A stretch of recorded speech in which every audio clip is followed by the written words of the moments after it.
I will say the Philadelphia 76ers have a busy offseason, to say the least. They've got a busy offseason, to say the least. And Daryl Morey, their GM, came out and said 25 to 26 teams in the NBA would love to be in our situation with a bunch of stars and just trying to offload different guys.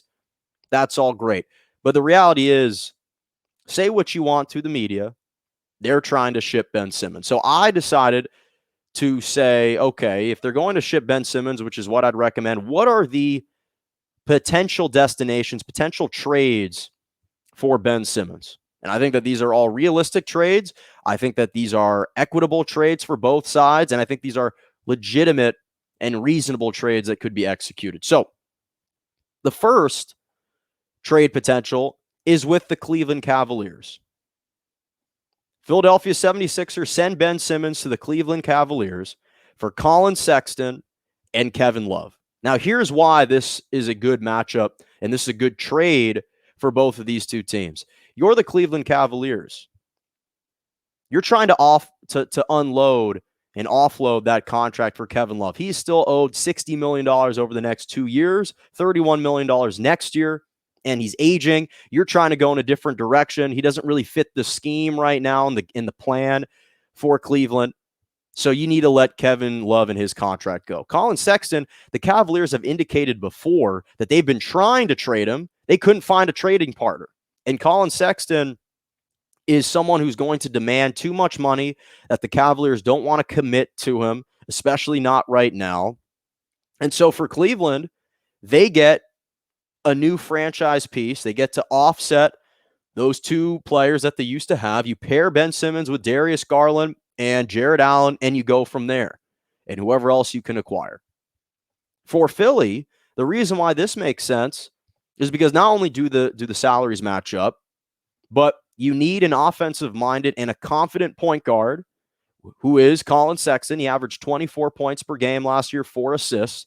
And you're inheriting a guy in Kevin Love who I think is going to have the same effect that Blake Griffin had with the Brooklyn Nets, which is you have a guy who's a former All-Star in Kevin Love who's playing in basketball purgatory in Cleveland, and now you give him an opportunity to excel in a big-time location with Philly, with a team that has legitimate championship aspirations.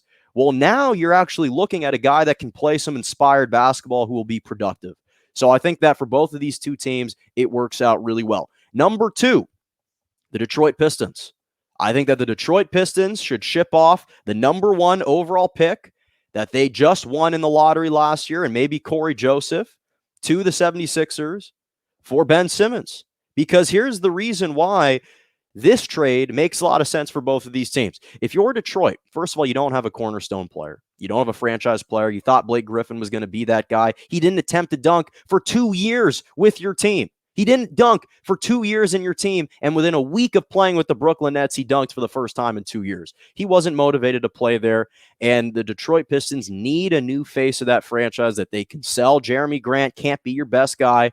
I'm sorry. I really like Jeremy Grant. He cannot be your best guy, but you have Ben Simmons with Jeremy Grant and Sadiq Bey and Josh Jackson and some of these guys who can shoot from the outside. Okay, now you've got something and you've got some future. Detroit had no direction. That was the problem. They had no direction, no future whatsoever. And so this makes sense for Detroit. Why does this make sense for Philly? Well, you're Daryl Morey. The number 1 pick is a valuable asset. Now, it's true there isn't a lock at number 1 like there's been in other years. So if you're the Detroit Pistons, you're saying, well, yes, we'll likely take Cade Cunningham, but there isn't a guy who's a must-have, who's an absolute lock, like a Zion, like a LeBron, that you say, okay, I can't pass up on no matter what. So if you're Philly and you're Daryl Morey, who's a very creative GM, that's a valuable asset that you can maybe trade to acquire a more established point guard, or you can take Corey Joseph, have him as your backup point guard, use that number 1 pick to fill in a different spot that you think you need. I think that this trade makes sense for both teams. And then finally, at number 3 is the Minnesota Timberwolves. I think it's straight up, you trade D'Angelo Russell for Ben Simmons. Why? If you're the Timberwolves, listen, D'Angelo Russell and Karl Anthony Towns, that doesn't work. His style of play He doesn't fit in Minnesota. That doesn't work. That experiment has failed.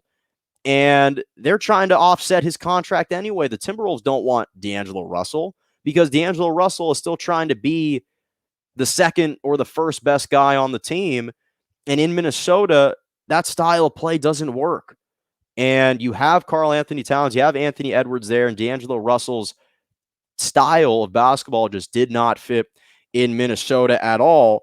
Not only do the salaries match up, but then from Philly's perspective, so not only if you're the Timberwolves, you'd get Ben Simmons to go along with Karl Anthony Towns and Anthony Edwards. Now, that's a trio you can sell and you can build with in the future. If you're the Philadelphia 76ers, the reason why this could be a trade for you is because you need, first of all, a point guard. D'Angelo Russell, say what you want about being selfish with the basketball. He is a point guard. He can dish the basketball. He's a great passer. So he's someone that could be a legitimate asset for a team in D'Angelo Russell. You pair him with Joel Embiid. Then you got Tobias Harris. I think that that's something that could actually work out wonders for the Philadelphia 76ers. That's number one. So those are the three potential trades that I could envision for Ben Simmons right now. You got the Cavaliers, you got the Pistons, you got the Cavaliers with Colin Sexton and Kevin Love, you got the Pistons trading the number 1 overall pick in Corey Joseph, or you got the Minnesota Timberwolves trading D'Angelo Russell straight up for Ben Simmons. I think that that could be a potential great trade. So that's what I would say are those are the three trades that I would say. Coming up in just a few minutes is a special guest onto the show. Former professional soccer player Dylan Chapman is going to be joining me. But right before then, I do have to touch on one subject that came up yesterday and has been receiving a ton of blowback. And for those of you commenting saying, did I see the end of the Suns game? I did. I started off the show with that. So make sure to check out in the archives or later at the end of the show when I talked about the Phoenix Suns and DeAndre Ayton. So